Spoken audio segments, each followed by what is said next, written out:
Historic day in the Middle East. Israeli hostages are returned.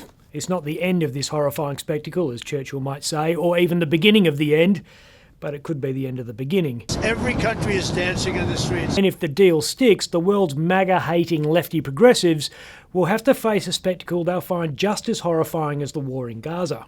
Donald Trump receiving a Nobel Peace Prize. Thank you very much. Thank you very much. Reckon he deserves it? If the 20-point peace plan plays out the way Trump envisages, then yes.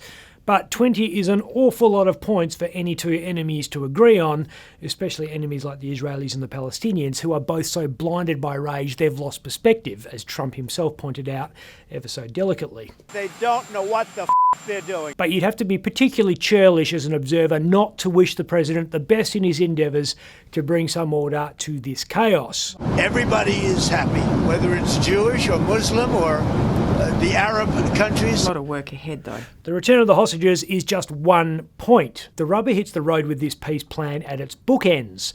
Point 1 talks about Gaza as a de-radicalised, terror-free zone. How do you de-radicalise someone who kills a baby in cold blood? Or celebrates that happening. No amount of group therapy sessions are going to change that Hamas operative's thoughts, especially when he or she doesn't see a peace deal as the end game, doesn't even see a declared Palestinian state as the end game.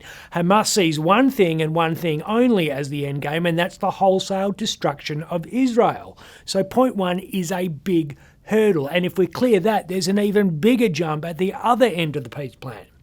Establish a dialogue between Israel and Palestinians for peaceful and prosperous coexistence. You think that's a stretch target? It's a centuries-old religious war. Any peace target is going to be a stretch. Hamas is responsible for a level of organised depravity we haven't seen since Rwanda. And in exacting its revenge, Israel's killed a hell of a lot of innocent children. Point 20, that ongoing mutual prosperity that's going to be so important, will require some nuanced diplomacy at a time when the age of the statesman is dead. So you believe the deal will fall in a screaming heap? I believe in the principle of reversion to mean. Over time, things will always return to the long-term average position.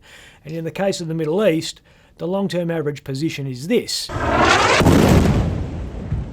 But that's tomorrow's problem, and right now in Tel Aviv, they're understandably focused on enjoying today. And as long as it turns to shit after January, when nominations for Nobel Peace Prize close, then the Donald gets a shiny new thing to put on the mantelpiece at Mar-a-Lago. Straight to the pool room. I'm Ben Harvey.